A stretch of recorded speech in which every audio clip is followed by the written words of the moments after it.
Mi investigación llevó por título La crisis de la industria del té en el centro poblado Amaibamba del distrito Guayopata, provincia de la Convención, región Cusco, Perú, durante el periodo 2000-2022.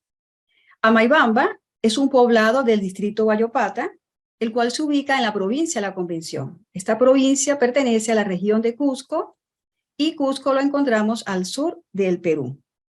El té llegó a esta zona aproximadamente 100 años atrás y se produce en pequeñas extensiones a nivel de agricultura familiar. A sus inicios estuvo representado por un sistema de hacienda, un sistema privado de hacienda, que posterior a la reforma agraria se conformaron en cooperativas. Todos los tealeros formaron parte de unas 7 cooperativas, a través de las cuales se conformó una central de cooperativas que tuvo la total responsabilidad de la fabricación y la comercialización del té de esta zona.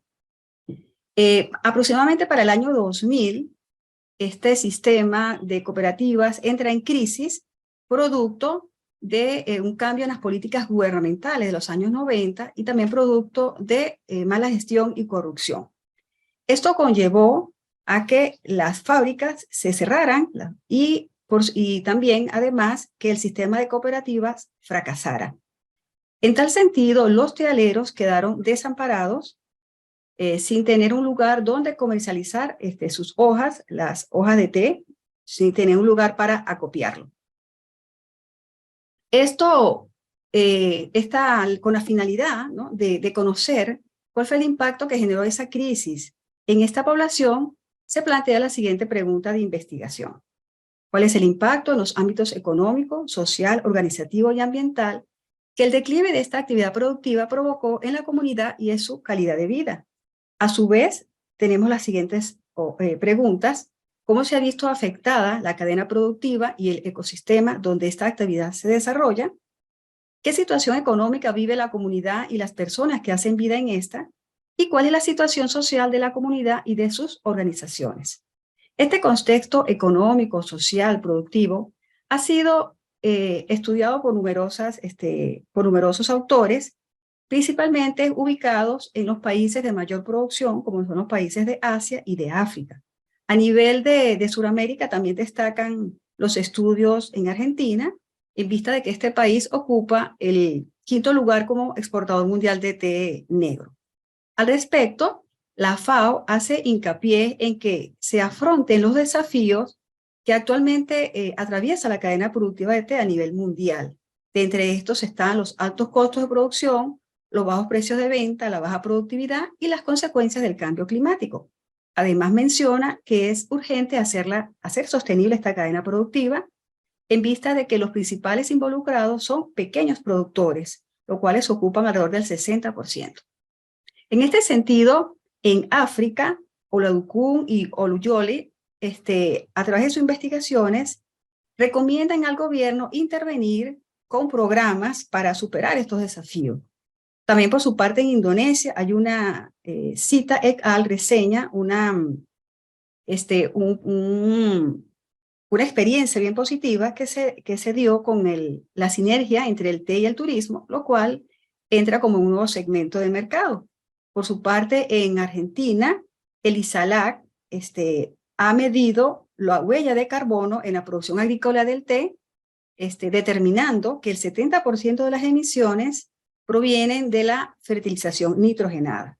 Por su parte, en la India, HASRAC también mencionan como un paso importante a dar desarrollar nuevos cultivares frente a los desafíos climatológicos y frente a las nuevas oportunidades de mercado. Como objetivo general se planteó para esta investigación investigar el impacto generado por la crisis de la industria del té en el centro poblado Amaibamba del distrito Guayopata, provincia de la Convención, región Cusco, durante el periodo 2000-2022. Y como objetivos específicos, el primero, analizar la cadena productiva del té y los cambios manifiestos en el ecosistema durante el periodo de análisis. El segundo, indagar la situación económica que se vive en el centro poblado Amaibamba y las personas que hacen vida en tras la crisis de la industria telera. Y como tercero, indagar sobre la situación social de la población de Amaibamba y de sus organizaciones sociales y productivas. Para este trabajo me basé en 4 paradigmas teóricos. El primero es el desarrollo ambientalmente sostenible. Uno de sus exponentes, Giglock et al., propone dejar atrás el modelo de desarrollo enfocado en el crecimiento económico, ya que no ha dado los resultados esperados.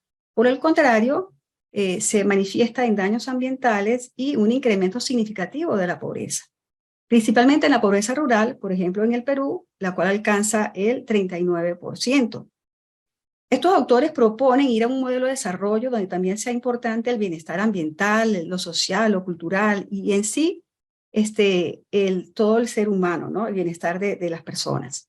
También el Papa Francisco considera o hace mención a este modelo de desarrollo y lo denomina un desarrollo sostenible e integral. Dentro de esos enfoques alternativos encontramos el buen vivir. Y un autor local, que es Mar, él menciona que este enfoque se basa en la cosmovisión de los pueblos andinos y amazónicos, para los cuales el respeto a la tierra y a la vida son primordiales. También otro exponente de este enfoque es Larrea, hace hincapié en que para que haya buen vivir debe haber una relación sustentable entre lo que es la economía y el medio ambiente.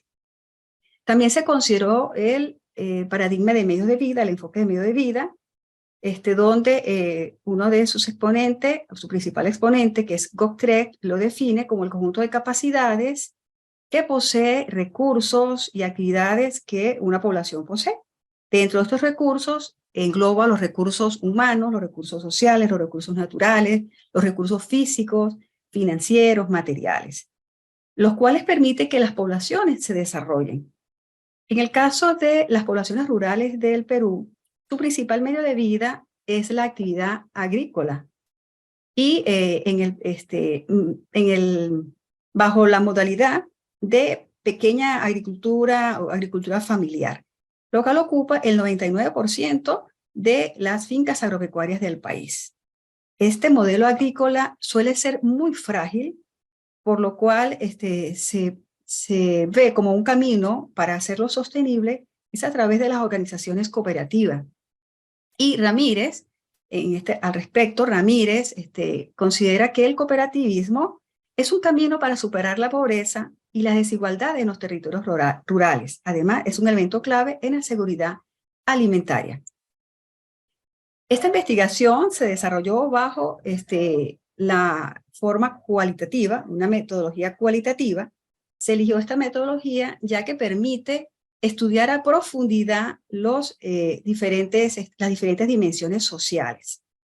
Se creó una comunidad de investigación a través del método no probabilístico con la técnica de bola de nieve, a través del cual se logró conformar una comunidad donde participaron principalmente familias tealeras, representantes de instituciones de salud, de educación, del gobierno, comerciantes, líderes tealeros, líderes comunitarios, entre otros. Todos participaron de manera voluntaria y tampoco recibieron ningún aporte económico o en especies. Y además firmaron una carta de consentimiento por su participación, donde se les proponía usar seudónimos por sus nombres en el trabajo final. Sin embargo, todos ellos prefirieron que sus nombres aparecieran tal cual, a sección de 1. La información fue recabada a través de entrevistas semiestructuradas a profundidad y a través de la observación participante, además a través también de revisión de estadísticas de producción y estadísticas poblacionales. Todo este trabajo, todo este recaudo de la información se hizo durante el año 2021 y principios del año 2022. Finalmente, todas las entrevistas fueron transcritas y codificadas con la ayuda del software en vivo, que me permitió crear categorías de acuerdo a las unidades de análisis predeterminadas. Finalmente, a través de esto, llegué a los hallazgos, a las conclusiones y a las recomendaciones.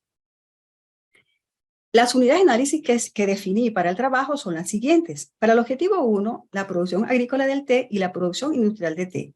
Para el objetivo 2, la economía de las familias tealeras y su entorno. Y para el objetivo 3, las características de los hogares, de las familias tealeras y del entorno, las organizaciones sociales y productivas y el buen vivir. Ahora presentaré los resultados. Los resultados serán en el mismo orden de los objetivos y cada objetivo tendrá sus conclusiones seguidamente. En el objetivo 1, los principales hallazgos fueron los siguientes. El té es un cultivo estratégico, la industria local no es competitiva y hay riesgos latentes de daños al suelo, al aire y a los bosques. Respecto al primer hallazgo, voy a hacer mención acá a esta cita que resume lo que realmente el hallazgo encontrado de uno de los participantes, que dice así: para mí la producción de té es una alternativa muy importante, resolveríamos el problema de la economía, ya que se cosecha regularmente, es una fortaleza grande. Sin embargo, la cadena productiva del té actualmente no está siendo rentable. Y hay factores que están influyendo para que así sea. Vamos a revisar en este gráfico, por ejemplo, la producción de la hoja del té actualmente.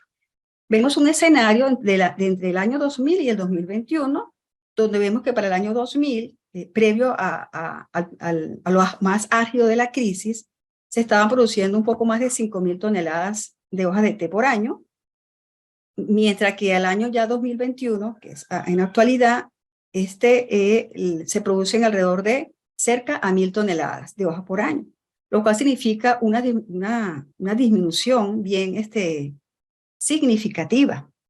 Entonces, ¿qué está pasando para que esta producción de hoja esté en estas condiciones ahora? Bueno, vamos a revisarlo a través de este gráfico. Tenemos acá cuatro principales factores. Uno tiene que ver con la sustitución del cultivo, el cual se ha dado en aproximadamente el 10% y principalmente ha sido por café. Lo otro es la disminución de la productividad, el cual está ahora en aproximadamente 50% menos que 2 décadas atrás, y básicamente ha sido por el abandono que se ha dado en las prácticas agrícolas, donde se recurren principalmente a lo que es la poda y el deshierde como prácticas básicas. El otro factor tiene que ver con los teales abandonados, lo cual se estima que está actualmente en 30% la cantidad de teales abandonados, y lo otro tiene que ver con los otros usos que se le están dando a los teales. Otros usos han surgido producto de la crisis, donde no habían fábricas para entregar las hojas. La gente comenzó a vender el follaje del té como para el sector de floristería o florería, como se conoce acá. Todos estos factores están produciendo que actualmente la producción de hojas sea muy baja y que solamente se estén aprovechando para hojas para té aproximadamente unas 740 hectáreas de 1.850 que reportan las estadísticas. El segundo hallazgo tiene que ver con una industria local que no es competitiva. Y hago mención a este hallazgo basándome en los siguientes factores. Hay dificultades, la industria local está pasando por dificultades en la infraestructura, en las maquinarias, equipos, procesos productivos, en la gestión de la calidad, en el personal. Todas estas dificultades están incidiendo directamente para que hayan deficiencias productivas que al mismo tiempo se traducen en altos costos de producción, que a su vez impiden la participación en mercados importantes, en mercados rentables, por lo cual sus ingresos actuales son bajos, no permitiendo una reinversión en la mejora, pero sobre todo provocando o originando que realmente se tenga una cadena productiva de té con muy baja rentabilidad. Acá en el mercado está la situación ahora que está generando toda esta baja rentabilidad a nivel de la cadena productiva del té. Acá tenemos una cita de uno de los participantes, ¿no?, que nos indica buena parte de lo que está sucediendo ahora, ¿no? Dice así: esta situación solo puede cambiar con apoyo, el cual no se tiene por ahora. El tealero se está defendiendo solito, cada uno como pueda. En el tercer hallazgo hago mención a los riesgos latentes que hay ahora de daños al suelo, a los bosques y al clima. Es importante acá mencionar primero que la producción tealera en esta zona, en esta localidad, se hace bajo un sistema de agroforestería, lo cual es muy positivo para enfrentar las consecuencias del cambio climático. Sin embargo, por la misma baja rentabilidad del cultivo, los tealeros han recurrido a prácticas agresivas, como por ejemplo la aplicación de herbicidas que están provocando daños al suelo, bajando su calidad. Por otro lado, el combustible que se usa en las fábricas para los hornos es leña, que ahora proviene de la poda del árbol pacay, que es el árbol que acompaña al té.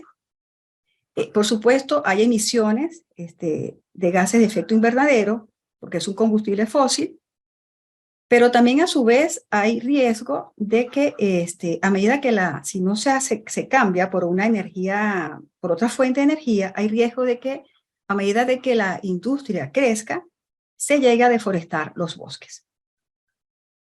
Como conclusiones de este primer objetivo tenemos la siguiente. La producción del té actualmente es alarmante. Desde el 2005 a la actualidad hay una caída del 70%. Pese a esta situación, no se evidenció ninguna estrategia gubernamental sostenible de apoyo al sector, aun cuando es considerado pilar de la economía local y medio de vida de la mayoría de la población. Como segundo objetivo, la fabricación local de té está en proceso de reactivación. Sin embargo, las dificultades por superar son mayores que sus posibilidades, induciendo serias limitaciones técnicas, altos costos de producción que impiden la participación en mercados fructuosos y rentables y mantienen la cadena productiva del té con baja rentabilidad. Como tercera conclusión, el modelo productivo que se desarrolla en esta localidad conserva en gran medida los recursos naturales, pues se mantiene la agroforestería. Este elemento es pilar para la sostenibilidad de los medios de vida y una ventaja de acciones para la acción contra el cambio climático, por lo que la revalorización de la cadena productiva del té debe darse desde la perspectiva ambientalmente sostenible. En el objetivo 2 tenemos estos como principales hallazgos. Los ingresos por el té no sustentan la economía familiar y se han diversificado los medios de vida. Respecto al primer hallazgo, vamos a hacer mención a esta cita de uno de los participantes que dice: no son suficientes los ingresos por el té. Como deporte lo hacemos como para no abandonar la chacra, porque de repente puede tener futuro. Acá pues hay palabras de desaliento, pero también hay palabras de esperanza, de que el té pueda suplir la economía como lo hizo en el pasado. En esta imagen podemos ver lo que representa el té dentro del ingreso familiar. Solamente equivale a 1/3 de los ingresos, que el resto de los ingresos provienen de otra fuente. Y acá podemos ver cuáles son nuestras fuentes. Un poco más de la mitad de los entrevistados tiene otros cultivos dentro de estos cafés.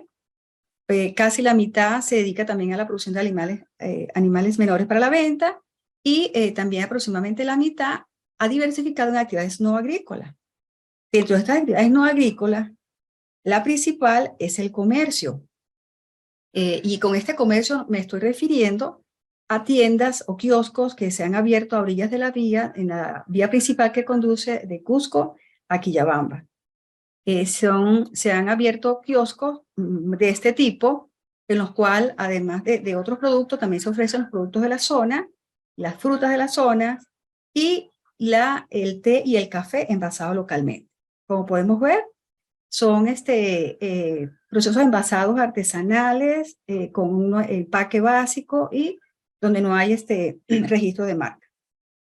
También esta actividad están aprovechándola o están queriendo aprovecharla para también involucrarla con el turismo.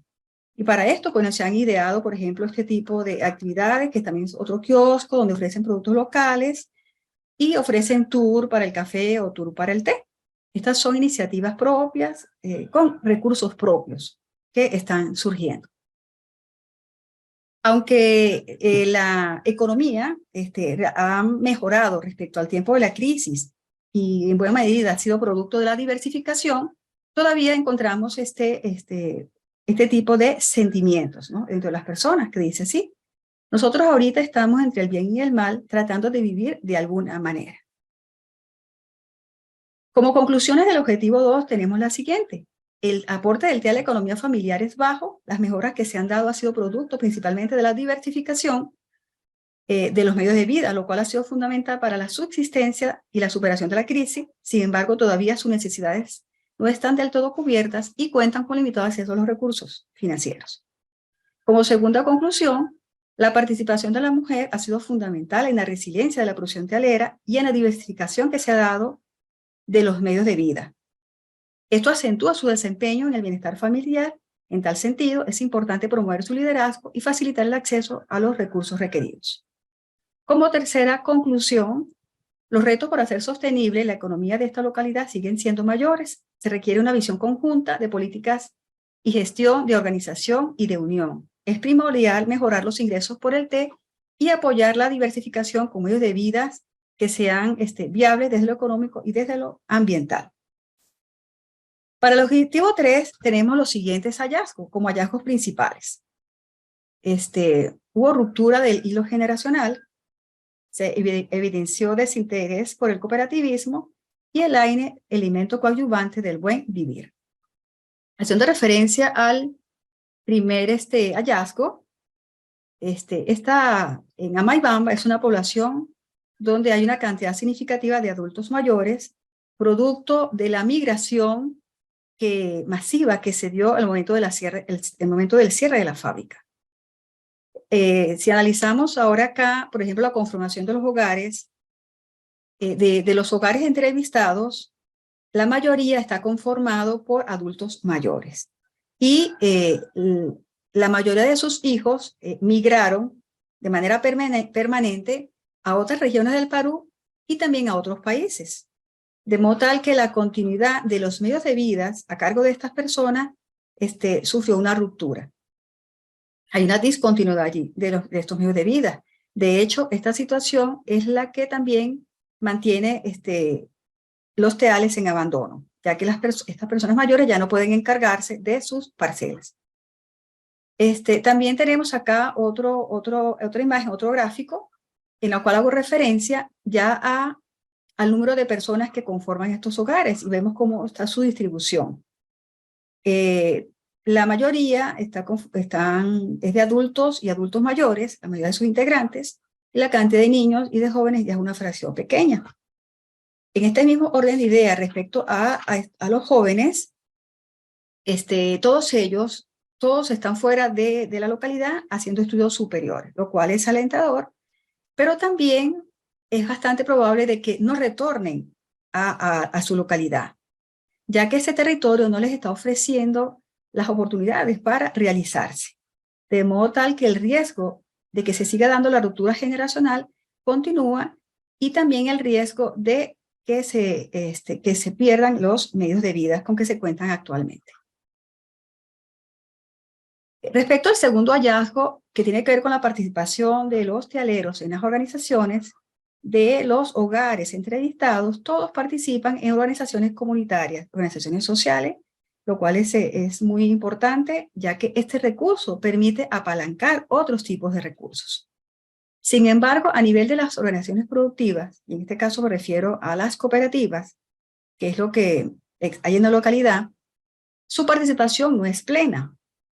Los que no están participando, que es casi la mitad de los entrevistados, de las familias entrevistadas, manifiestan que han perdido su interés en participar en este tipo de organizaciones por la experiencia del pasado, que ahora sienten recelo, temor de este tipo de organizaciones. También es importante hacer mención acá que en el caso de la cooperativa Amaibamba Pistipata Limitada número 34, que es la que se encuentra allí en la localidad y es la que tiene a su cargo la fábrica de té, en la época de la central, esta cooperativa albergaba 120 asociados y en la actualidad tiene 38 asociados. El tercer hallazgo, donde hago relación o mención al AINI con el buen vivir, es importante primero saber que todos estos descriptores que están acá fue la manera en que los entrevistados describieron el buen vivir. Lo relacionan en una buena magnitud con la satisfacción de las necesidades básicas, incluyen la alimentación, la salud, el trabajo, los ingresos, pero también lo relacionan con, con lo que es la ayuda, con lo que es la armonía, la tranquilidad, la buena relación comunitaria. Y efectivamente, estos son elementos del buen vivir, elementos importantes del buen vivir. Y en esto ha tenido mucho que ver la cultura del Aini. El Aini, en lengua quechua, significa reciprocidad, ayuda mutua, solidaridad, y esto ha sido practicado de generación en generación como parte de la cultura andina. Es un principio de los incas, que ellos lo practican regularmente en las labores agrícolas, principalmente en la cosecha, pero que también ha sido, es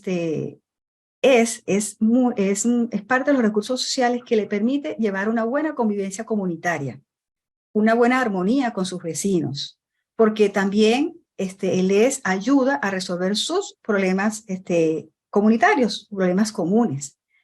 De modo tal que el AINI, ese principio, ¿verdad? Eso que viene de la cultura andina, es fundamental y considero que es un coadyuvante importante para que se dé el buen vivir, para que realmente las comunidades, principalmente las comunidades rurales, gocen de buen vivir.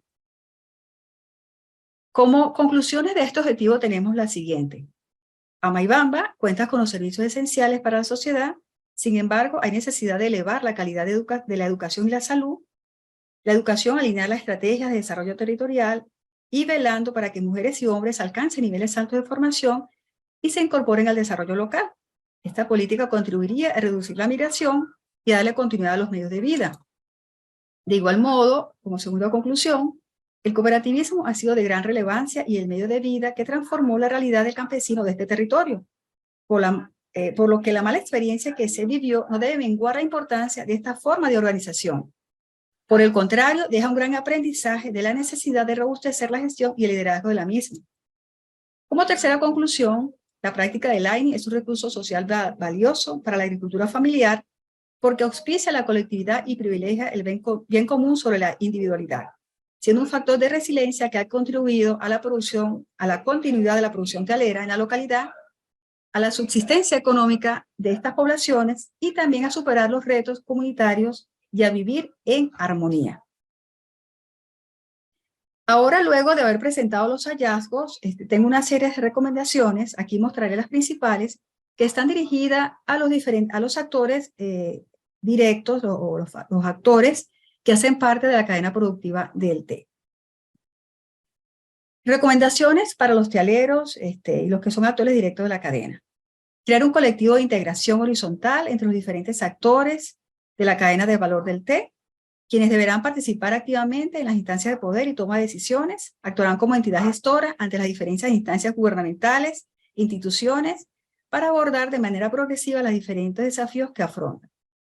Recomendaciones a los entes gubernamentales, principalmente a la Municipalidad Distrital de Guayopata y a los entes adscritos al MIDAGRI. Escuchar al sector tealero, sus voces están cargadas de demandas, propuestas y soluciones, acompañarlos en la gestión ante las diferentes instancias de gobierno e instituciones, generar y desarrollar políticas robustas para la revalorización de la cadena productiva del té dentro de un plan de desarrollo local que se enfoque e inicie por impulsar el mercado y también la diversificación de los medios de vida partiendo de una estrategia de integración entre los diferentes actores de la cadena, los sectores públicos y privados. Además, promover una instancia de coordinación y articulación público-privada para la cadena de valor del té, a ejemplo de la Comisión Nacional de Pisco, CONAPISCO. También tenemos generar políticas educativas que enlacen la educación con los intereses del territorio, provea los recursos humanos, físicos y tecnológicos necesarios para una mejor educación y considerar como ejes transversales lo que es el uso sostenible de los recursos naturales y la inclusión de la mujer y los jóvenes, haciendo énfasis en el fortalecimiento, el liderazgo de los actores sociales para lograr su participación activa en las instancias de poder comunitarias, productivas y políticas. Como recomendaciones para la Universidad Nacional Intercultural de Quillabamba, la UNIC, se tienen las siguientes: impulsar la creación de nuevas carreras que faciliten a los jóvenes su permanencia en el territorio, el lanzar las investigaciones de sus tesis de pregrado en sus diferentes carreras con la cadena de valor del té, hacer enlaces con otras universidades y centros de investigación que permitan abordar de manera integral la cadena de valor del té y brindar capacitación a los fabricantes del té en los temas donde ahora tienen debilidades, como son los temas de control de calidad, inocuidad y control de procesos productivos.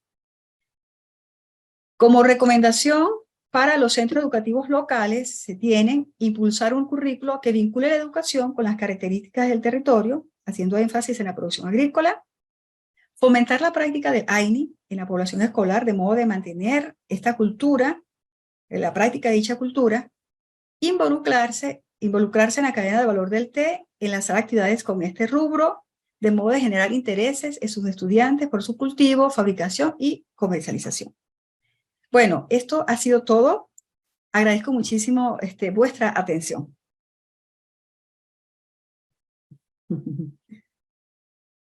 Ahora, dejo de compartir.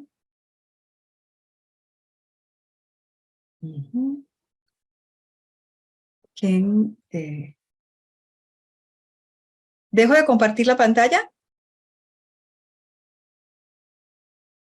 Sí, está bien, por favor.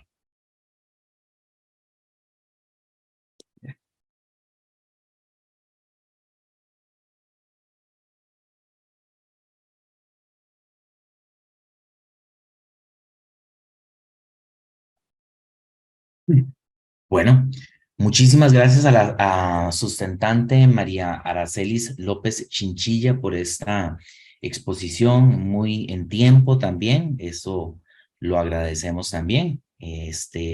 Ahora vamos a este periodo de preguntas, comentarios, debate entre las personas del tribunal. En este caso, entonces paso a dar la palabra al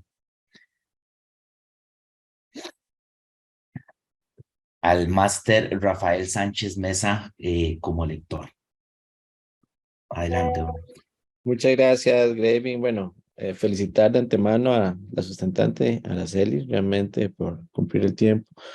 Yo tenía un par de comentarios y luego tal vez que pudiera ampliar, doña Araceli, dentro de las recomendaciones que me parece muy interesante. Bueno, desde el enfoque de la metodología de la cadena de valor, tal vez consultarle y tal vez ampliar dentro de las recomendaciones que a mí me parece muy pertinente, dada que, bueno, yo como economista entiendo un poco el tema de la rentabilidad, pero más allá del concepto de economía familiar que se viene, digamos, que usted introduce, ¿cómo se ve dentro de una política pública que usted, digamos, hace una recomendación y tal vez que nos puedas ampliar desde el desarrollo de la política pública más robustas bajo este concepto que usted introduce, que me parece muy pertinente de economía familiar, y dentro del proceso de la misma cadena, digamos, que usted analiza cuál es el papel desde el punto de vista de la gobernabilidad, digamos, si existe, digamos, algún apoyo desde institucional, desde los ministerios o las secretarías ya sea de ambiente o de agricultura, para desarrollar todo el tema de este enfoque de cadena, digamos, ya en la realización que usted hace de su trabajo. Y realmente, dime, me parece muy, desde el punto de vista de lo que se viene gestando, muy interesante, digamos, y las recomendaciones, que si estas recomendaciones pudieran ser elevadas también a un órgano institucional, o usted tuvo la oportunidad, digamos, de generar esa devolución de las recomendaciones a los diferentes actores con los cuales usted tuvo en el trabajo de campo, pensando, digamos, en que esto sea una posibilidad de desarrollo territorial para esas comunidades. Ese era un poquito y tal vez poder ampliar en ese sentido. Muchas gracias. Buenos días, le agradezco mucho su pregunta. Bueno, al respecto es lo siguiente. Vamos a pensar, voy a empezar como desde las últimas a la primera. ¿Sí? ¿Normal me escuchan? ¿Sí? ¿Todo bien? Ya. A nivel gubernamental, actualmente está iniciando una gestión en el gobierno local, bueno, a nivel principalmente de la instancia del gobierno local. Cuando levanté toda esta información, me relacioné con la gestión que estaba saliendo y efectivamente no se evidenció, ¿verdad?, ningún programa sostenido de apoyo al sector o de revalorización de la cadena. Solamente había unos apoyos que yo considero apoyos aislados. Y no se evidenció ningún apoyo de otros entes gubernamentales, refiriéndome al gobierno regional o al gobierno nacional o al MIDAGRI, que es el ministerio que abarca lo de la agricultura. No se venció ningún tipo de estrategias, ni programa, ni apoyo de esos sectores. Ahora hay una nueva gestión a nivel de la municipalidad que recién está comenzando este año y, claro, todavía no estoy segura realmente de la amplitud de su gestión, hasta dónde va a abarcar, pero hasta ahora se han visto intenciones de realmente generar una política local para este sector. Y yo todavía no he tenido la oportunidad de compartirles mi trabajo, porque bueno, no se ha dado la oportunidad, pero es parte de los compromisos que ya he adquirido con ellos. Ellos van a tener esto, ellos son los que ahora, yo estoy esperando por ellos, que ellos me den el momento y la oportunidad de hacer la entrega formal del trabajo y por supuesto de hacerle mucho hincapié en todas las recomendaciones que estoy haciendo, que principalmente la mayoría tiene que ver con ellos. Entonces, ahora hay una posibilidad de que sí, en esta gestión se considere realmente un proyecto estratégico ya sostenido para apoyar la cadena del té, ¿no? Respecto a lo que es la economía familiar, bueno, también es parte también de lo que en el Perú, ¿verdad? Se está procurando apoyar, porque como ya mencioné antes, el 99% de los sistemas agrícolas de acá del Perú está conformado se maneja en el contexto de la agricultura familiar. De hecho, hay una ley, bueno, reciente del año 2021, una nueva ley de cooperativas, que si mal no recuerdo es la 31335. De hecho, esta ley ha surgido con esa finalidad de fortalecer la economía familiar, de fortalecer la agricultura, la pequeña agricultura, porque como ya dije, la mayoría se ha hecho con eso, y el camino que están proponiendo para fortalecerlo es las cooperativas. Por allí, pues, se está encaminando, ¿no? Por allí hay la posibilidad y hay esperanza para que la cadena productiva de té sea visibilizada a través de esta ley, y donde además la cooperativa Maybamba, que es la cooperativa que mencioné anteriormente, es la que está representando, por decirlo así, a los tealeros de allá de la localidad de Amaibamba, con lo cual también se aspira que se vayan integrando, que se vayan asociando más personas. Como ya mencioné, esto se ha debilitado, pero ya la cooperativa está obteniendo logros que son bien importantes para la economía familiar. Se han mejorado los tiempos de pago, se han mejorado los precios del té, y ya las personas que están allí ya sienten cambios, ¿no? Que se han dado cambios en su economía, por lo cual yo visualizo de que realmente muchas más personas se van a integrar a esta cooperativa y que va a ser un elemento que va a accionar ese cambio que se espera en la cadena productiva del té, con el apoyo de esta ley que he mencionado, esta nueva ley para cooperativas. Bueno, eso es lo que tenía que decir al respecto. Muchas gracias. ¿Listo, don Rafa? Muchísimas gracias. A continuación, la palabra al doctor Carlos Alberto González Palacios, que también ha fungido como lector. Muchísimas gracias, Graving. Felicidades a la sustentante Araceli López por la presentación que ha efectuado esta mañana. El trabajo me parece bastante interesante. Obviamente he tenido la ocasión de leerlo como lector. Tiene una dosis de economía, de sociología, de ciencias agrarias, obviamente, pero también un poco de derecho. Y no tanto de derecho en el marco de las normas y de la activación entre un dispositivo normativo y otro, ¿no? No sería, creo que, la naturaleza propia de este trabajo, pero sí me interesa bastante dentro de ese aspecto normativo, ¿no? A los márgenes del derecho, al nacimiento del derecho, un poco cómo es que se construye esta sociedad, ¿no? O sea, en torno a qué se efectúa el contrato social que convoca a este grupo humano. Y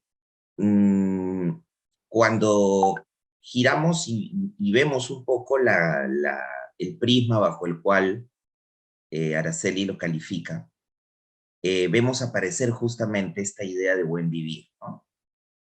Y usted lo ha dicho también dentro de su exposición, nos habla del AINE, que es una organización finalmente social donde existen solidaridades mutuas, ¿no? Entonces, es algo muy presente en el mundo andino, ¿no? Muy presente sobre todo en Ecuador, en Perú y en Bolivia.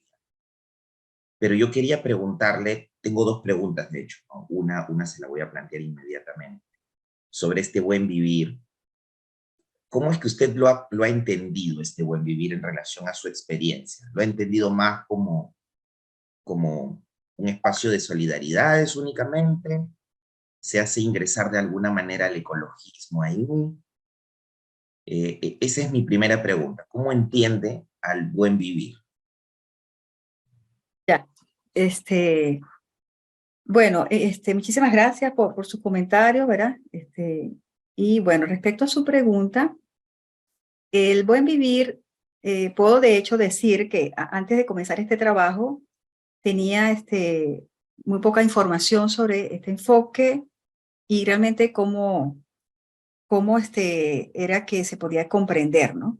Y ahora, después de esta experiencia y después de esta información que he recabado, yo comprendo el buen vivir como es una forma de vida. Es una forma de vida donde se tienen que dar diferentes elementos para realmente tener buen vivir. Y el buen vivir lo relaciono con calidad de vida. Y de hecho, las comunidades, las personas que entrevisté, también fui aprendiendo con ellos sobre el buen vivir. Ellos sí o sí lo tienen, yo diría que 50 y 50, es decir, como 50% es una inferencia mía, lo relaciono con las necesidades básicas, con tener un trabajo, tener ingresos fijos, tener una calidad en la alimentación, en la educación, en la salud. ¿Okay? Lo relacionan con eso, lo relacionan con lo bueno, con la calidad, con el bienestar. ¿Okay? Pero también este bienestar no solamente está unido a la satisfacción de las necesidades que ya he mencionado, sino que también lo relacionan con la tranquilidad. Y cuando hablo de tranquilidad, mencioné tranquilidad a nivel del hogar y a nivel de la comunidad, porque hacían bastante mención a esto, que ellos reconocían que vivían con armonía comunitaria, con tranquilidad familiar, que vivían tranquilos. ¿Okay? Entonces, ambos elementos, bueno, tienen su peso, ¿no? Pero yo, como yo diría, como un 50-50, ¿no? Al final, es un enfoque que se refiere, lo entendí así, se refiere a calidad de vida, pero calidad de vida, en este caso, no solamente a tener, no solamente a lo tangible, a los bienes, también muy relacionado a lo intangible, que tiene que ver con la tranquilidad, con la paz, con la armonía. Así es. Gracias por esa respuesta.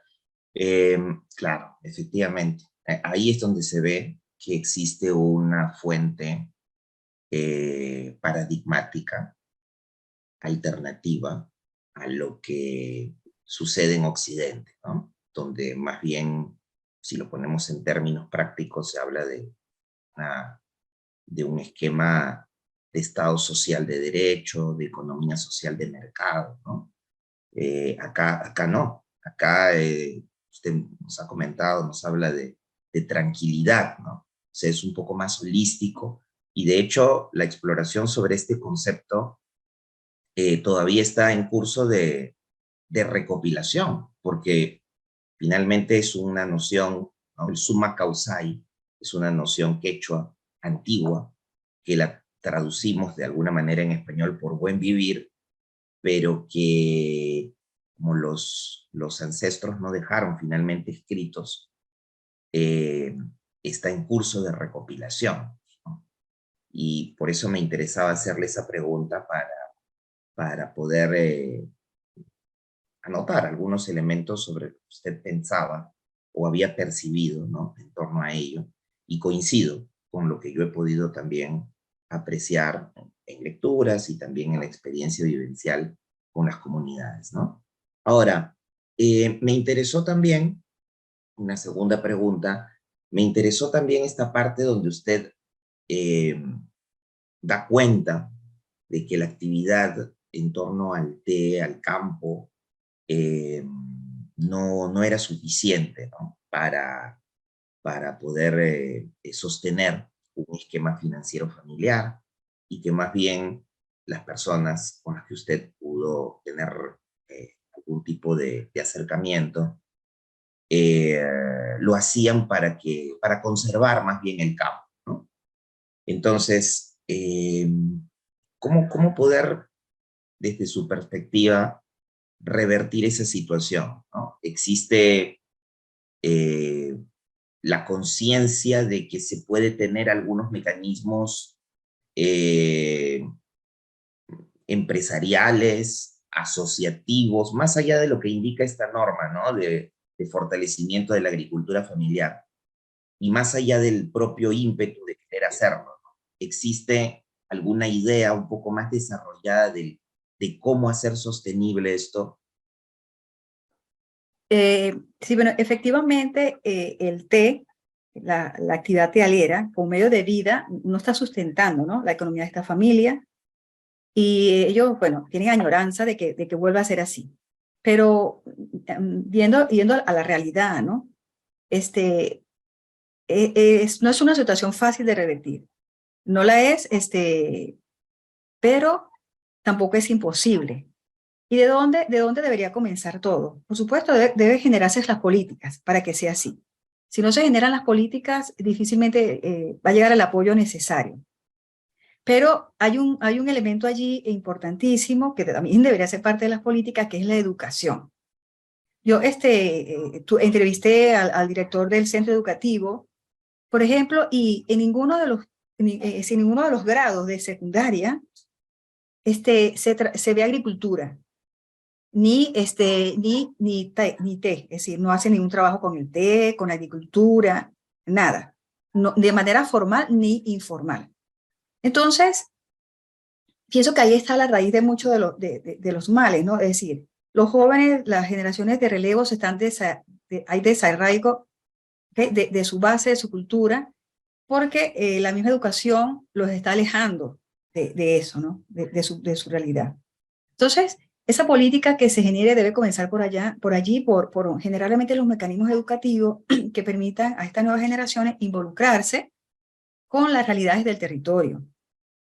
Y de esta manera, pues en la medida que se involucren, también surgirán también ideas, porque la juventud pues es la fuerza, ¿no? La fuerza de cambio, ¿no?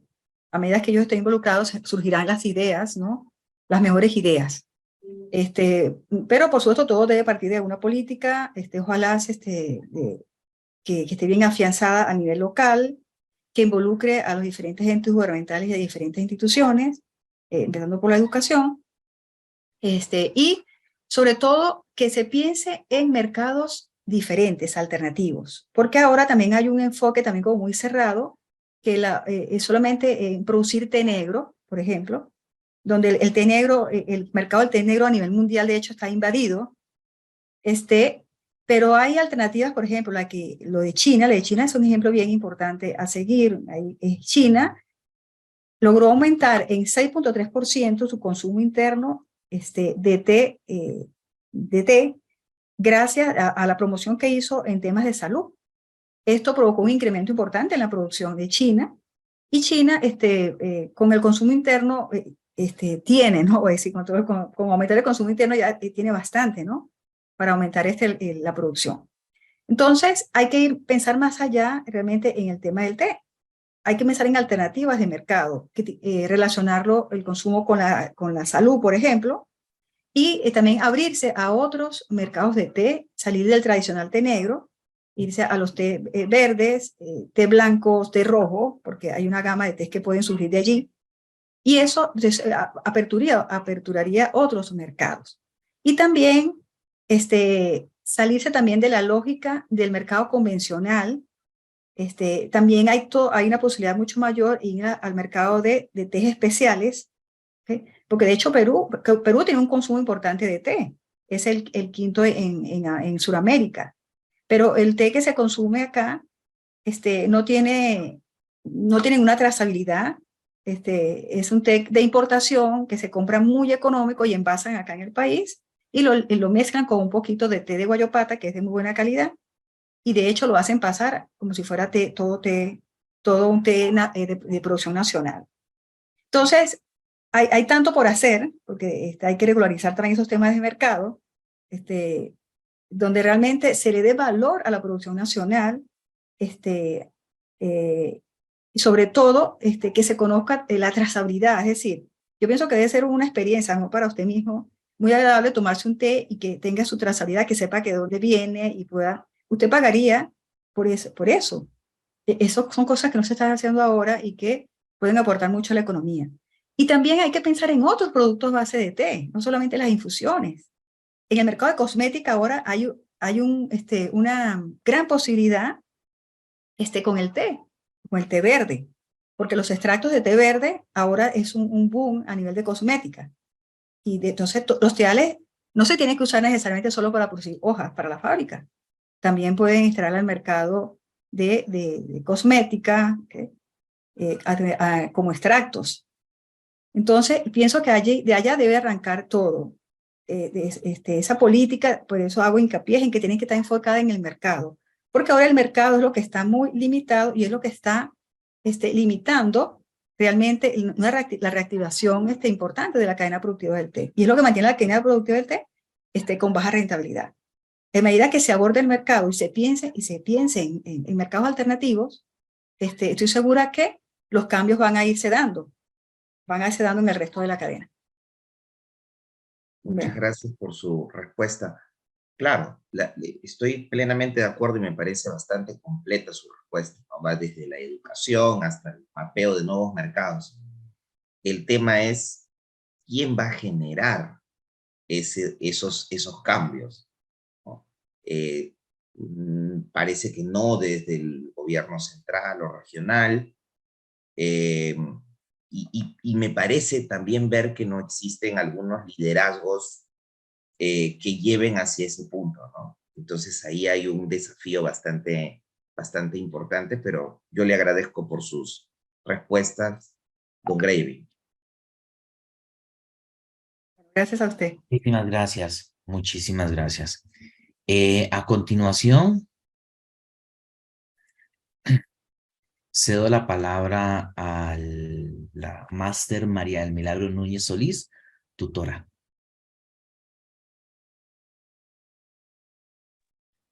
Muy buenos días a todos. Bueno, le tengo un breve pregunta, comentario, a ver si Araceli nos las puede compartir, pero antes de eso, bueno, agradecerle todo el trabajo que ha hecho durante estos 2 años y durante pandemia, Araceli, en este proceso, en este tema que tanto le apasiona y ese compromiso y responsabilidad que sentía con comprender las realidades de sus comunidades que ella comparte y convive diariamente. Y mi pregunta es más para que nos des algún comentario y los estudiantes aquí presentes también puedan escuchar sobre lo que te voy a preguntar. Y quiero empezar por decir que Araceli tiene una comprensión muy precisa sobre lo que se trata el desarrollo rural y cómo estudiarlo y cómo entenderlo y verlo de esta manera, lo rural como heterogéneo, con realidades diversas, y que para entender un poco hay que hacer un acercamiento multidisciplinario, y que es lo que trató de hacer con su tesis, de ver factores ambientales, socioeconómicos, culturales y cómo todos crean la realidad concreta social de esta comunidad, pero también es muy claro en toda la tesis de Araceli, y que nos lo dice mucho el desarrollo rural, el divorcio que hay entre políticas estatales, visión de Estado y las realidades concretas de poblaciones. Y eso, por su trabajo con este enfoque cualitativo, Araceli nos dio esa foto de esa realidad que no calza con el modelo de desarrollo y que las personas lo necesitan ser vistas y comprendidas para poder tener la calidad de vida y bienestar que lo humano y lo no humano se merecen.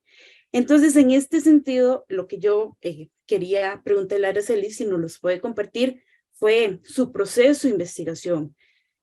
Antes de eso, ¿verdad? Decir que Araceli es una investigadora muy comprometida, con mucha ética en el proceso y muy rigurosa. Entonces, si nos puedes contar un poco del proceso de investigación, pero también cómo navegaste COVID en este proceso de entrevistar personas durante el año y medio que estuviste más en campo. Bueno, muchísimas gracias por sus palabras. Y bueno, considero que el proceso de investigación, de hecho, fue lento, porque, bueno, no estuve dedicada al 100% a esto, porque, bueno, también trabajo, cumplo un horario laboral, y en medida de esa restricción, solo podía visitar la comunidad un día a la semana. Bueno, y así lo hice por prácticamente todo el 2021. Entonces, las entrevistas,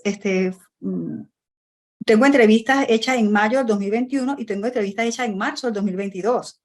Es decir, se fueron extendiendo por la dificultad de movilizarme a esta zona, porque tampoco está justo, está a una hora de donde vivo, donde habito, hay una hora. Entonces, bueno, primero pasó eso, pero también coincidir con el tiempo de los tealeros, también, también no era sencillo, porque cuando tenía el permiso para ir allá, ellos estaban en sus plenas labores, entonces algunas veces tuve que pernotar y entrevistar de madrugada o de noche, para poder bueno, lograr la entrevista. En este proceso, bueno, además en el 2021 estábamos con la pandemia del COVID-19, ¿verdad?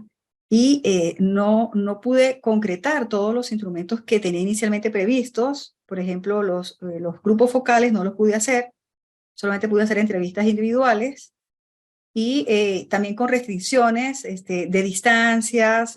Algunas entrevistas no se dieron por temor. A nivel de las instituciones gubernamentales también hubo fue difícil también conseguir la entrevista. Tenía previsto hacer más entrevistas al ente gubernamental, pero solamente se logró una, porque bueno, no coincidíamos, bueno, varias cosas. Y bueno, no fue sencillo para mí, pues solo puedo ser sincera que no fue sencillo poder tocar todos los ámbitos que usted ha nombrado, que tienen que ver con el ambiente, con lo agrario, con lo cultural, con lo social. Porque, bueno, mi profesión de base es ingeniería de alimentos. Y, y además hace tiempo que también cursé los cursos de la maestría. Entonces, eso, tuve que hacer un sobreesfuerzo para poder comprender toda esa situación, pero sobre todo, cómo hacer para transmitirla. Es decir, para transmitirla de la forma que le he transmitido a través de mi trabajo y a través de la ponencia. Realmente tuve que hacer sobreesfuerzo para comprenderla y sobre todo para enlazarla, es decir, ver cómo una cosa tiene relación con otra, pero que todos son aristas importantes dentro del desarrollo rural y que realmente no hay otra. Es decir, desde mi punto de vista, es la manera en que se tienen que abordar. No podemos abordar temas aislados, porque en esa realidad rural convergen muchas situaciones, muchos eventos, y todos van aportando, ¿verdad? A lo bien o a lo mal que pueda estar esa comunidad. Entonces, yo, bueno, decía, ¿verdad? Yo me imaginaba, yo decía, bueno, pero después estaba pensando, yo he dicho que voy a tocar el tema del ecosistema, y entonces esto no estará como fuera de lugar, pensaba, ¿no? Porque estoy tocando algo de economía, pero finalmente sí, es parte de, y ahora son temas de mucho valor para afrontar todo lo que se está viviendo con el cambio climático y los nuevos enfoques de desarrollo rural. Entonces, bueno, para mí fue una experiencia que realmente me enriqueció muchísimo. y que ahora pues ahora estoy enamorada del desarrollo rural y quiero ejercer en esta área. Bueno, tal vez, bueno, si hizo falta algo, me lo hace saber. Okay. No, muchas gracias, Aracelis. Muchas gracias a la compañera Milagro, tutora. A continuación, cedo la palabra al máster Warner Mena Rojas, coordinador de la maestría en desarrollo rural. Muchas gracias, don Grading. Bueno, yo me uno a las felicitaciones para Aracelis López y su tutora Milagro Núñez, porque realmente han sido 2 años extenuantes de un proceso de investigación en el cual en el documento nunca se reflejan las complicaciones ni las limitaciones. Y yo creo que es de reconocer el papel que ha tenido Aracelis, que a pesar de las circunstancias personales de pandemia, hoy nos hace entrega de un documento que es un motivo de orgullo para la maestría. Nosotros nos encontramos cumpliendo el 30 aniversario y hoy con esta propuesta de Aracelis se reivindica el rol de la maestría en desarrollo rural como un espacio para generar discusión y análisis en torno a las políticas, planes, programas y proyectos en materia de desarrollo rural desde una perspectiva latinoamericana. Entonces, lo primero, Aracelis, de verdad felicitarte. Disfruté mucho todo el proceso, desde que estabas con la idea del anteproyecto y no tenías claridad del tema, ver cómo fuiste evolucionando como investigadora. El documento escrito lo disfruté mucho, su lectura, y pues yo siempre comento que en una maestría académica hay como 2 grandes elementos para poder evaluar una tesis. Y lo primero es si se genera o no se genera un conocimiento nuevo en el objeto de estudio. Y yo estoy seguro que con tu investigación hay un gran aporte para entender la dinámica de las pequeñas organizaciones de té, por lo menos en este espacio concreto en Perú. Entonces me parece que hay una importante generación de conocimiento en torno al desarrollo rural, pero vamos más allá de eso. Esto nos permite reiterar que el desarrollo rural no es algo exclusivo de la parte agronómica, sino que trasciende a otras disciplinas, a lo cultural, a lo social, a lo económico, al derecho, a la sociología, a la antropología, y creo que has demostrado eso en tu investigación.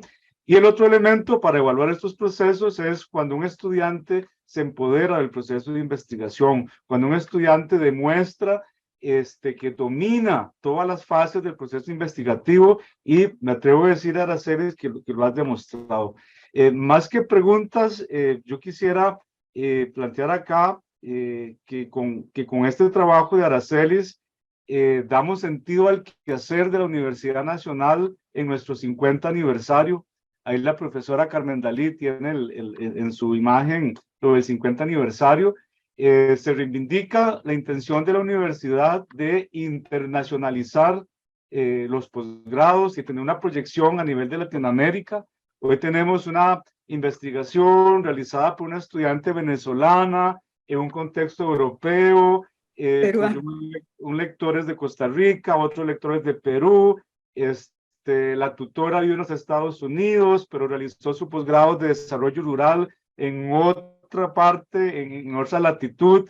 Entonces yo creo que esto nos permite realmente hacer esa comunidad de pensamiento, de investigadores en torno al desarrollo rural. Eso nos motiva, nos da mucha alegría y nos motiva a seguir adelante. A mí me alegra que en esos espacios nos acompaña un representante del Consejo Central de Posgrados, que en este caso es Don Grading, para que él pueda, digamos, vislumbrar el trabajo que se viene haciendo desde la Escuela de Ciencias Agrarias, que no estamos únicamente en el espacio de Costa Rica, no estamos solamente en la parte agrícola, sino que estamos reconstruyendo una visión del desarrollo rural desde diferentes ópticas. y no solamente desde lo agronómico. Entonces, Aracelis, yo lo primero que tengo que hacer es agradecerte porque usted nos permitió trasladarnos a estas comunidades a través del relato de tu investigación, a través de las fotografías, a través de los objetivos, a través de los hallazgos, y creo que de manera inteligente usted ha sabido llevarnos de la mano para poder captar la idea de este trabajo maravilloso que usted ha hecho. Yo tengo preguntas muy concretas, Aracelis. Sí te voy a pedir que las respondas de manera muy sucinta. Lo primero, Aracelis, es ¿qué sigue? Porque a veces uno se preocupa que una investigación de tanta calidad, pero queda engavetada, queda archivada. Entonces, ¿qué sigue con respecto a la devolución de esto a las comunidades o actores tomadores de decisiones? Esa es la primera pregunta. La segunda pregunta, Aracelis, es en lo metodológico. Usted hace una propuesta metodológica para realizar una investigación y sobre la marcha tiene que hacer algunos ajustes que te permiten culminar este proceso. Entonces, quisiera saber para usted como investigadora, qué significó y qué retos planteó la parte metodológica. La tercera pregunta, Aracelis, que es una pregunta muy importante para el posgrado, ¿qué significa, Aracelis, antes y después de este proceso? Cuando usted vino al seminario introductorio hace ya algunos añitos, y tengo que comentarles a las personas que nos acompañan hoy, que Aracelis es parte de la iniciativa 100% graduados. Ella ya había terminado el plan de estudios, pero se acercó a la maestría, volvió a matricular el seminario, volvió a hacer anteproyecto, que por ahí veo que está don Fabio, que nos acompañó en este proceso, y usted, digamos, sumó 2 años más al proceso, digamos, de maestría. ¿Qué significa, Aracelis, antes y después de la maestría? Y número 4, Aracelis, ¿qué recomendación concreta darías a los estudiantes que hoy están retomando este proceso para graduarse? Muchas gracias. Muchas gracias, don Warner. Muchísimas gracias por sus palabras, y voy a procurar recordar todas las preguntas que me han hecho.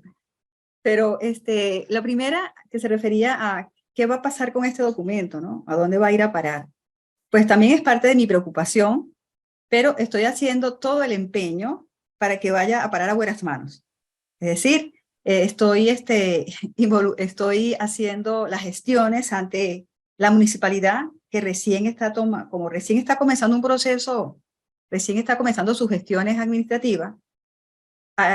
Bueno, tengo la esperanza, ya he conversado con el alcalde y no conoce el trabajo concreto, pero sí ha mostrado interés, y le he solicitado pues una reunión exclusiva para mostrárselo, para entregárselo, para presentárselo.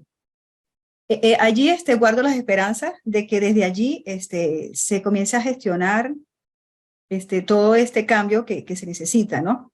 A partir de este insumo, porque debo también hacer mención que este trabajo que he hecho es el primero, es el único, es el primero que se ha hecho al respecto, y es el único que existe hasta ahora. De hecho, las personas que entrevisté, ellos me agradecían mucho de que me acercara a ellos a saber, a conocer sobre su realidad tealera, sobre su crisis, sobre su situación. Ellos de hecho decían, usted es la primera que nos visita, la primera que nos hace esta pregunta. Bueno, ellos también tienen la esperanza de que a través de este trabajo también se pueda encaminar ya otra realidad. Por supuesto, mantengo comunicación con los principales, con un grupo de los entrevistados, para que ellos también sigan animados, porque de hecho una de mis recomendaciones es que se tiene que crear un organismo de integración entre los actores directos de la cadena. Ahí nombro los tialeros y los fabricantes. Se tiene que crear un organismo de integración, porque ellos no tienen ahorita un organismo para la gestión de sus necesidades. Y eso es una gran carencia, que también, como me preguntaba el doctor Carlos, dice, ¿de dónde va a partir? ¿Quién va a ser el punto de partida? Bueno, la demanda tiene que seguir viniendo de los tialeros, y este organismo de integración puede ayudar, pues, que realmente las políticas se generen y se apliquen como tiene que ser. Eso respecto a su primera pregunta, ¿no? Respecto a la segunda, que tenía que ver con los retos metodológicos, ¿no? Ya. Por supuesto que siendo ingeniera, para mí fue el gran reto fue para mí comprender la investigación cualitativa, fue el primer gran reto, porque no es decir, uno que viene de lo cuantitativo, entonces ver lo cualitativo y como hablaba antes, procurar cómo unir todo eso, eso fue el principal reto que tuve. Tuve que, por supuesto, leer mucho, ¿verdad? Para tratar de entender todo esto y también con el apoyo de Milagro, que le agradezco mucho, tratar de entender todo esto y cómo llevarlo a la realidad.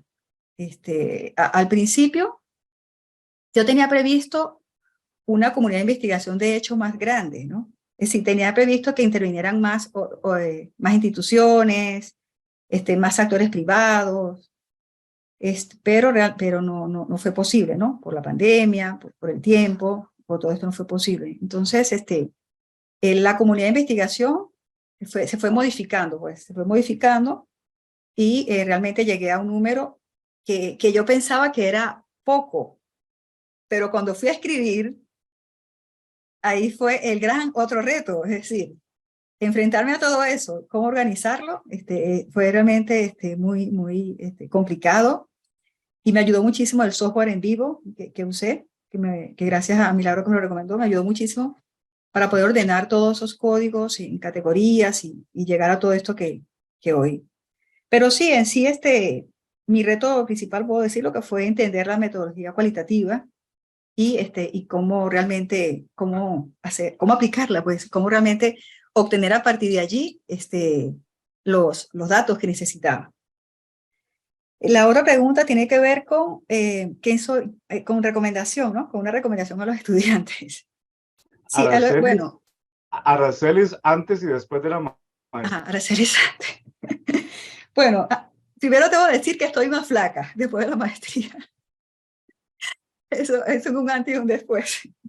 Pero bueno, eso es en broma. Pero en realidad, wow, ¿cómo decirlo? Ahora tengo una amplitud de las realidades, ¿no? De las realidades, aunque yo vengo de una zona rural, soy de origen rural, y nací en una zona rural, crecí en una zona rural, bueno, también eso me ha permitido también poder también comprender más también la situación rural, pero aún así puedo decir que ahora tengo ese gran complemento que es la academia, es decir, la academia a nivel rural, porque cómo traducir toda esa vivencia a la academia, ¿no? Entonces, bueno, ahora, bueno, soy más académica, pues sí, soy más académica y por supuesto que ahora me siento mucho más capaz, pues, de emprender y de dirigir, de coordinar procesos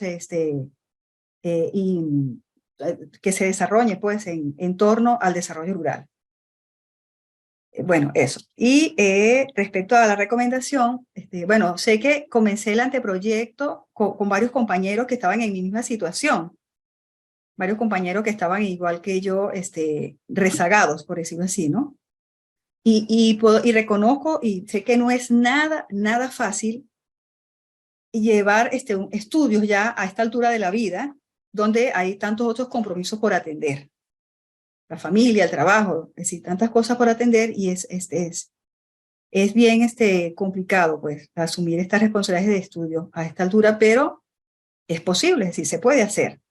Y de hecho yo al principio cuando comencé con el profesor Fabio, yo le decía, profesor, ¿hay una forma de conseguir alguna beca para yo dedicarme 100% a la maestría y ya no, porque no me da tiempo, no puedo estudiar y trabajar, el trabajo me absorbe todo?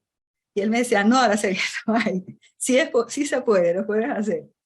Y bueno, así fue todo ese proceso. Pero bueno, yo también les digo lo que el profesor Fabio me decía, sí se puede hacer, pero por supuesto requiere mucha dedicación, requiere mucha disciplina, porque yo, desde hace 2 años, yo lo único que hago es trabajar, lo único que hice fue trabajar y dedicarme a la maestría. Y a mis compromisos religiosos. Pero yo no, es decir, definitivamente no, prácticamente no hice más nada, ¿no? De hecho, mi hijo me dice ahora, mamá, ¿y qué vas a hacer ahora que ya terminaste la maestría? no vas a tener nada que hacer, ¿no?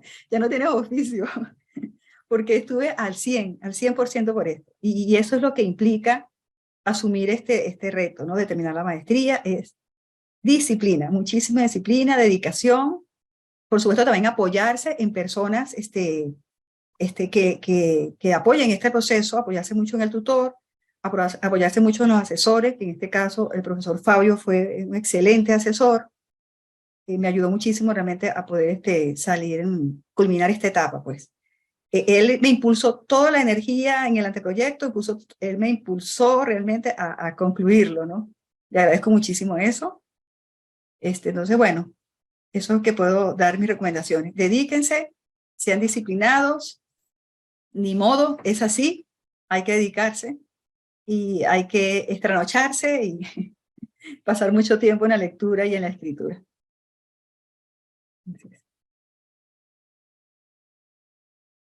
¿Listo, don Warner? Muchas gracias, Araceli.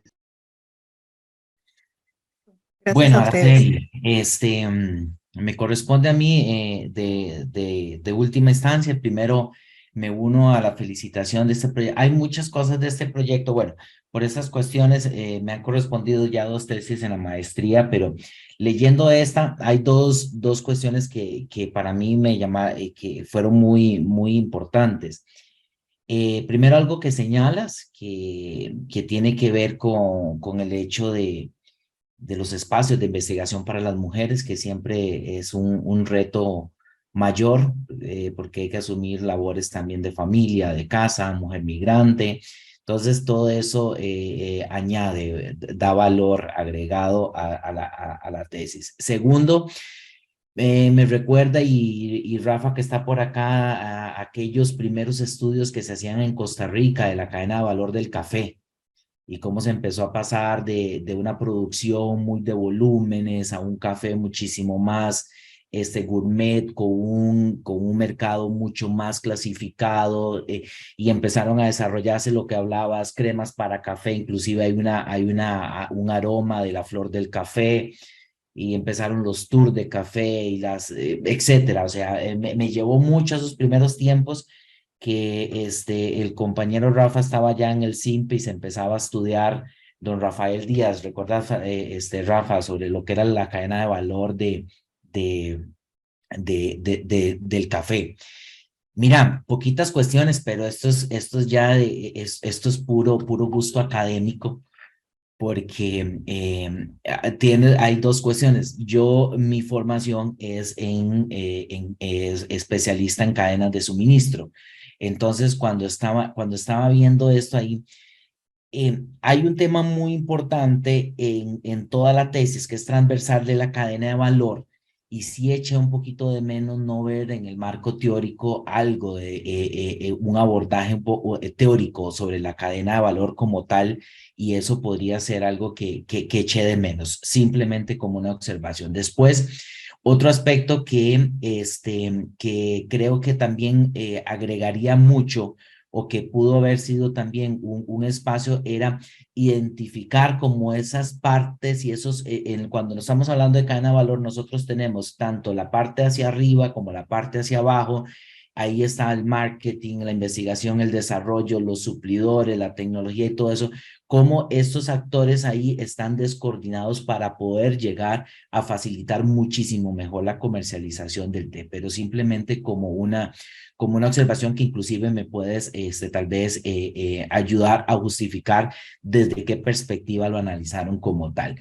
Y el otro elemento que yo sé y que crea a veces mucha cuestión, y hago la lectura, abro comillas, en tal sentido, el impulso que se requiere de la cadena de valor del té no debe pretender copiar los modelos de producción tipo cadena de valor capitalistas o lógicas de la producción de bienes. Yo sí pensaría que no, la lógica de producción a gran escala, pero vamos a ver que lo que la gente quiere es vivir mejor, y eso es parte de que cuando le quitamos toda la parte que nos crea aberración del capitalismo, pues es la forma de producir riqueza como tal. Entonces, ver esa lectura, ver esa capacidad que tienen esos agricultores, ver cómo engranan estos diferentes actores para poder hacer una actividad productiva.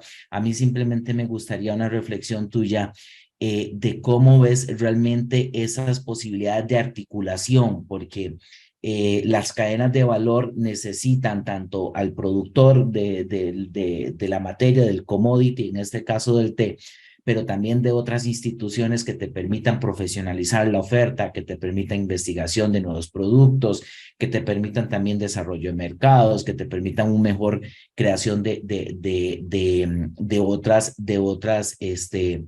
otras mercancías con un mayor valor agregado. ¿Cómo ves ese escenario en general, ya no solamente de los productores, sino también de estos actores que identificas en tu trabajo?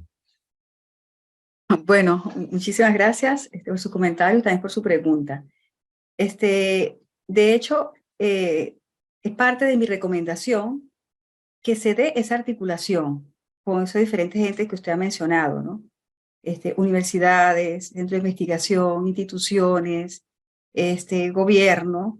En la recomendación lo planteo así, ¿no? Que es necesario que se dé esa integración de todos estos entes para que realmente se pueda dar la revalorización de la cadena de valor del té. Porque eso no existe ahora. Y de allí es donde parte su gran debilidad. Porque prácticamente ahora están, no sé si recuerda una reflexión que mostré donde decía que los tealeros ahora estamos solitos, procurando hacer las cosas como vemos a nuestra manera. Y eso es lo que está pasando, pues, los productores, los tealeros, los productores están solos resolviendo sus prácticas agronómicas como puedan, las que ellos crean, las que le alcance el dinero. No hay asistencia técnica, no hay apoyo ahí en la parte agrícola, no hay innovación, no hay estudio.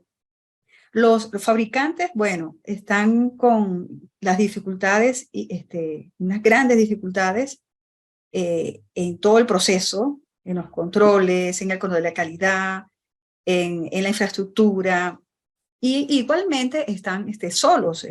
Eso a mí también me impresionó ver cómo que algo tan valioso y tan importante como es el medio de vida de una población significativa, porque el 80% de la población de la zona tiene té, produce té, se dedica al té. Pero como algo tan importante y que en un pasado fue bien significativo, porque toda la economía giraba en torno al té y era lo que garantizaba la calidad de vida de estas personas. Entonces me impresiona tanto también ver cómo ahora eso está en ese abandono, por decirlo así, teniendo ese nivel de importancia.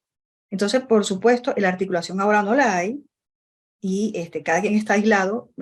Cuando me referí también a lo del turismo, es también la fotografía que mostré.